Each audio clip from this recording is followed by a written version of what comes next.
server settings. These are the settings that you will set up on Beyond Response to communicate between your POP3 server and your SMTP server. Basically, your sending and your receiving of incoming messages and outgoing messages. So I'm going to go through the 4 tabs here. There's the General, the POP tab, the SMTP tab, and the HTTP push tab. Alright, so starting off with General, we got our default email address and default reply address. Now, the default email address is the address that your customers are going to see. So it's basically kind of like a display email address. That's what shows up in their address book properties on their email software. The default reply address is where the email will go once they hit the reply button. So these can be different, but I normally keep them the same. Check for new messages every X amount of minutes. You can go as low as every 1 minute or every 480 minutes, which I think is a day. Okay, so I go every 5 minutes. Server running upon startup, that is Beyond Response will log into your POP3 download and send when you start Beyond Response. It's not when Windows starts up, which is, I don't know, a feature I might put in the future. Okay, so we're onto the POP tab. Incoming POP server, that could be your internet service provider, or I've got a Gmail account set up here, so pop.gmail.com. Incoming POP port, 995 is what Gmail uses. The default's 110. That's what your standard internet service provider would use. Gmail uses SSL, and so we've got that checked off. Your account name and your password, whatever that you use to log into your email, pretty straightforward. Secure password authentication, some POP servers require that, and you can also delete your messages from the server after it checks. Okay, you got a server timeout. That just means that if the POP server hangs after 1 minute, in this case, Beyond Response will go back to a ready state and try again at the next interval. Okay, SMTP. Now this is the outgoing mail servers. I'm sure if you've set up an email client, you'll know exactly how this works. So you got your SMTP server, smtp.gmail.com, or your internet service provider. The port for Gmail is 465, but the default can be 25. Once again, SSL. Sometimes you need SSL. Server requires authentication. So you've got a username and password that goes into the outgoing mail server.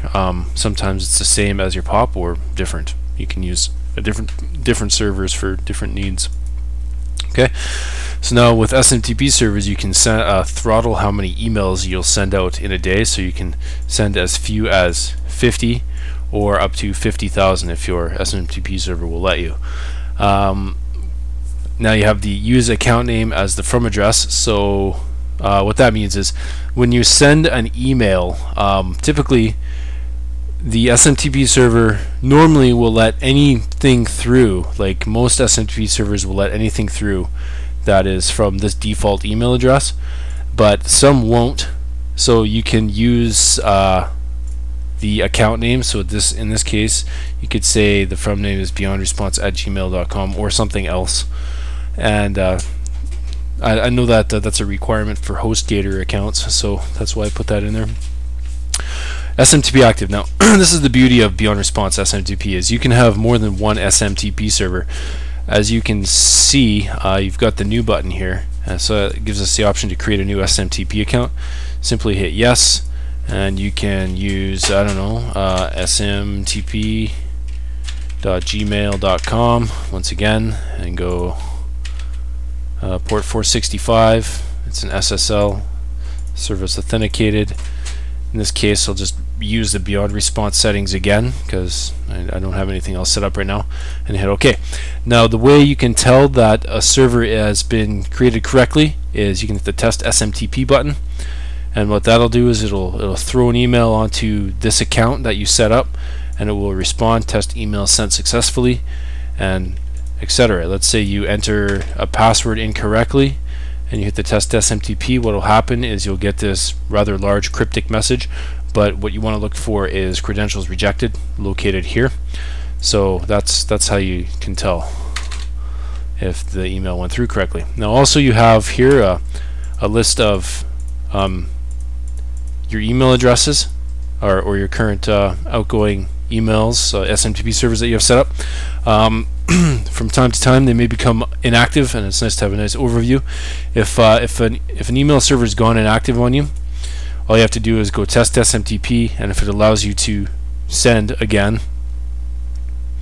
which it takes a couple of seconds to log into a Gmail account, if it goes through successfully, then you can just toggle the server to be active or not active. Okay, so that's basically SMTP servers in a nutshell. You can also delete, so I'll delete the SMTP account. So you can have as many SMTP servers as you want. It's a great little thing to have when you're limited by your internet service provider on how many outgoing emails you're allowed to send in a day. Okay, so HTTP push. Now this is a kind of a spillover thing that you can use. If you run out of available outgoing emails, you can set up your website to push emails out through the HTTP protocol instead of using SMTP. So what that means is that basically, I'll just show you how it's done. The first thing you want to do is hit the Get PHP button, and that'll give you this PHP code here.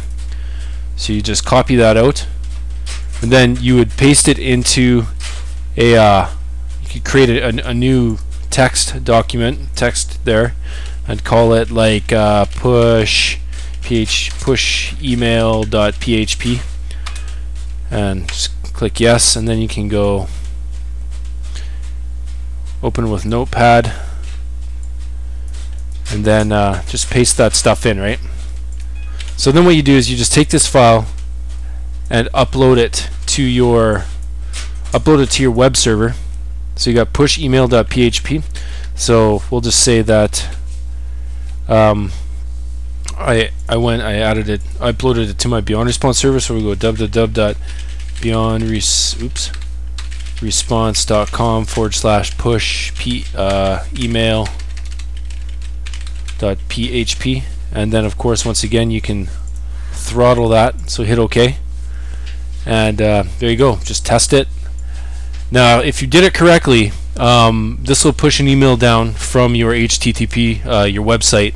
Assuming that your file names are correct, this will work. It'll work just fine. It's a wicked little tool to have. So that's server settings. There you go. Hopefully that wasn't too long for you, and hopefully you understood. If you have any questions, you can go to the www.beyondresponse.com, and there is a frequently asked questions set up there. So yeah, good luck. Thanks. Talk to you later. Bye.